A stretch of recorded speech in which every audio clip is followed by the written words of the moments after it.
میں عالم عرب کے بارے میں تو یقین سے کہہ رہا ہوں، احادیث نبویہ سے صاف ظاہر ہے، ویل للعرب من شر قد اقترب، عربوں کے لیے ہلاکت ہے۔ حدیث میں آتا ہے کہ ایک شخص کے 100 بیٹے ہوں گے تو 99 مر جائیں گے، ایک بچے گا۔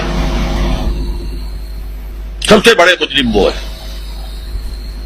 ان کی مادری زبان میں اللہ کا کلام، اور انہوں نے اللہ کے کلام کے پیچھے اپنے آپ کو نہیں لگایا، اسے اپنا امام نہیں بنایا۔ کہتے ہیں وَاجْعَلْهُ لَنَا إِمَامًا وَنُورًا وَهُدًى، اسے ہمارا امام بنا دے۔ تم بناؤ گے تو بنے گا نا امام،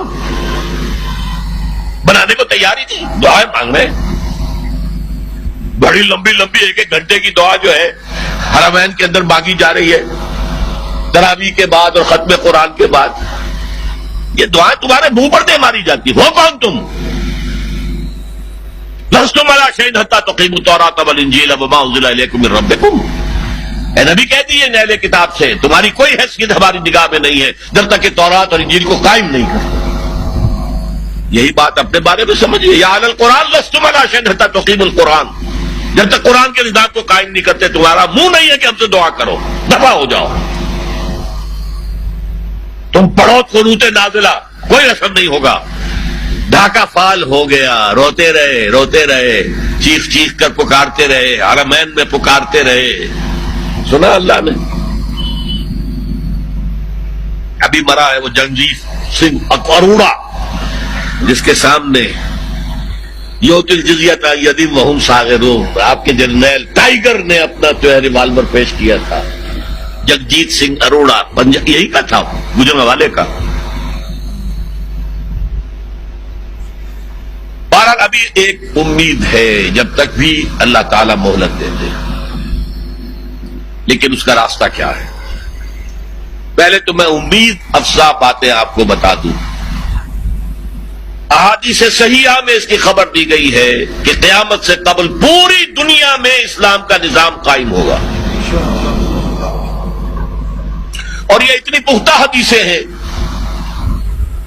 کہ جو شخص ان کو پڑھ کر بھی شک کرے اس بات میں، میں سمجھتا ہوں اس کا ایمان حضور پر نہیں ہے صلی اللہ علیہ وسلم۔ میں پڑھ نہیں سکتا، وقت نہیں ہے اتنا، لیکن ہم نے نوید خلافت کے نام سے 4 ورقہ بہت لاکھوں کی تعداد میں شائع کیا ہے۔ غلطی ہوئی ہے، آج بھی مجھے لے آنا چاہیے تھا 200-400 آپ کو تقسیم کرنے کے لیے۔ دوسرے اشارے ہیں، یہ پہلی بات تو ایسی ہے 100% کہ جس میں شک نہیں مجھے، جتنا مجھے یقین ہے کہ مجھے موت آئے گی، اور جتنا مجھے یقین ہے کل صبح سورج طلوع ہوگا، اتنا ہی یقین ہے کہ پوری دنیا پر اللہ کے دین کا غلبہ ہوگا۔ اس وقت یہودی اور عیسائی اسلام کو مٹانے پر تل گئے۔ عیسائی یہودیوں کے اعلی کار ہیں، اصل جو یوز کر رہے ہیں انہیں وہ یہودی زائنسٹ، اور یہودیوں کا اصل اعلی کار ویسٹ، وائٹ اینگلو سیکسن پروٹیسٹنٹس، برطانیہ کے لوگ اور USA کے پروٹیسٹنٹس، جنہیں کہا جاتا ہے کرسچین زائنسٹ۔ یہ زائنسٹ ہیں، یہودی ہیں اگرچہ عیسائی ہیں، یہ تلے ہوئے ہیں اسلام کو ختم کرنے میں۔ اقبال نے کہا ہے دنیا کو ہے پھر مار کا روح و بدن پیش، تہذیب نے پھر اپنے درندوں کو ابھارا، اللہ کو پامر دیے مومن پہ بھروسہ، ابلیس کو یورپی مشینوں کا سہارا۔ وہ مقابلہ آنے والا ہے، اور اس میں آخری غلبہ اسلام کو ہوگا۔ اس کے لیے پہلے کسی عرب سے مشرقی علاقے کے اندر نظام خلافت قائم ہوگا۔ حضور کی یہ حدیث بھی ہے کہ مجھے ہندوستان کی طرف سے ٹھنڈی ہوا آ رہی ہے۔ اقبال نے کہا میر عرب کو آئی ٹھنڈی ہوا جہاں سے، میرا وطن وہی ہے، میرا وطن وہی ہے۔ اور حدیث میں آیا ہے یخرج الناس من المشرق یؤتون للمہدی یعنی سلطان، کسی مشرقی ملک میں اسلام کا نظام قائم ہوگا اور وہاں سے فوجیں آئیں گی جو عرب میں حضرت مہدی کی حکومت قائم کریں گے۔ حضرت مہدی کا ظہور تو وہی ہوگا عرب میں، لیکن عرب کھوکھلے ہو چکے، عیاشیوں کی وجہ سے ختم ہو چکے، ان میں دم نہیں ہے۔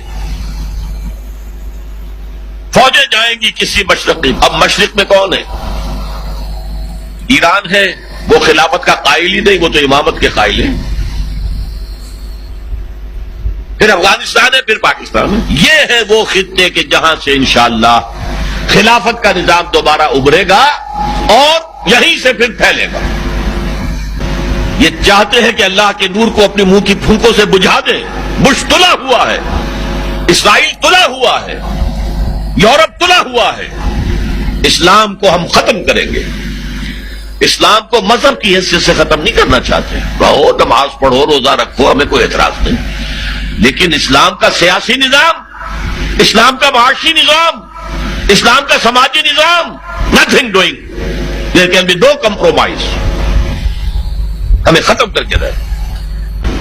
الیکشن کے ذریعے سے نہیں ہوگی، حضور الیکشن کے ذریعے سے حکومت نہیں بنا سکتے تھے، بلکہ آیت اللہ خمینی الیکشن کے ذریعے سے قیامت تک ایران کے اندر وہ حکومت نہیں بنا سکتا تھا۔ وہ انقلاب ہوتا ہے، جانے نہیں پڑتا۔